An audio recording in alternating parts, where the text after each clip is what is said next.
Lepo pozdravljeni še v mojem imenu. 1,2 milijarde evrov.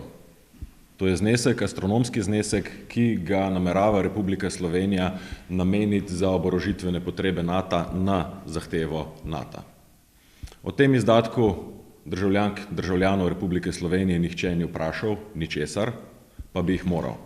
Zato imam tukajle sklic za razpis posvetovalnega referenduma na zahtevo Levice, da se ljudje izjasnijo o tem, ali je smiselna investicija 1,2 milijarde evrov v staro železo na zahtevo NATO, ali ne bi nemara raje tega denarja namenili v raziskave in razvoj.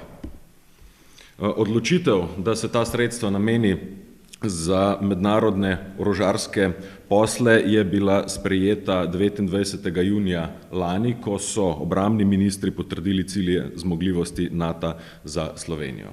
To je ena v vrst odločitev, ki bi zabetonirala slovensko prihodnost in bi, ko končno kot družba ustvarimo presežke, te presežke namenili za potrebe, ki nimajo z stvarnimi zahtevami, interesi državljank in državljanov Slovenije nikakršne zveze.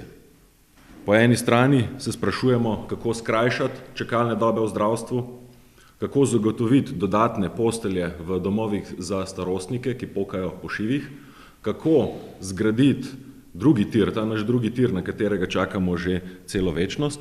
Po drugi strani pa, kot sem že dejal, se prve prehranke, ki jih ustvarimo kot družba, namenimo v ustrezanje interesov mednarodnih orožarskih lobijev, ki seveda nimajo s potrebami državljank in državljanov Slovenije nikakršne veze. Ali je to res najbolj smiselna odločitev? To vprašanje nam odpirajo tudi številke v primerjavah s kakšnimi drugimi državami.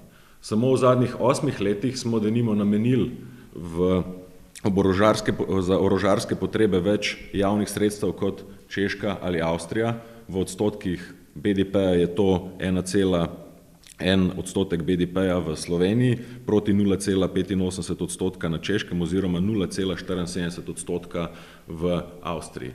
A hkrati smo v primerjavi s tema dvema državama namenili bistveno manj sredstev za raziskovanje in razvoj. Malo manj kot 0,6 odstotka BDP-ja v Sloveniji proti 0,74 odstotka BDP-ja na Češkem oziroma 0,85 odstotka v Avstriji. Še več, sredstva za znanost se zadnja leta celo krčijo. In preusmeritev te 1,2 milijarde evrov v sektor raziskav in razvoja bi bil bistveno spodbuden za razvoj slovenske družbe. Ob tem neprestano poslušamo, da za krepitev socialne države, za javne storitve ni denarja. Da smo v slovensko ustavo zapisali fiskalno pravilo.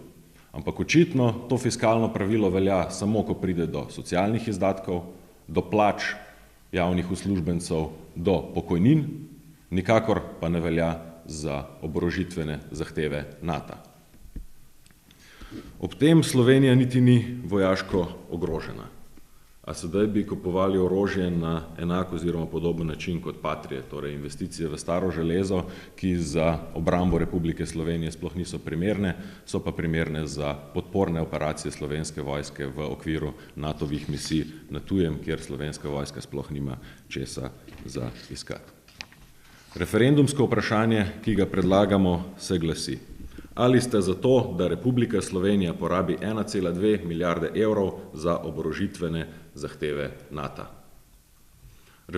Sklic referenduma predlagamo na isti datum, kot bo potekale volitve v Državni zbor, zato da pri teh izdatkih tudi prihranimo. Hkrati pa se nam zdi nujno, da se o tovrstnih bistvenih odločitvah o razvoju in blaginji Republike Slovenije ljudje lahko demokratično izjasnijo. Končno. Ja, zdaj, torej, pod to zahtevo bo treba zbrati podpise? Ne, to je zahteva, ki jo mora obravnavati Državni zbor na prvi redni seji od 30 dneh, ko to vložimo. To bomo vložili danes, se pravi, bo Državni zbor to obravnaval na aprilski redni seji. In če mora sprejeti Državni zbor, v glasovanje, čez glasovanje mora iti. Kaj Ali predlagate izstop iz NATO? Levica je že od prvega dne na stališču, da je potreben izstop iz NATO.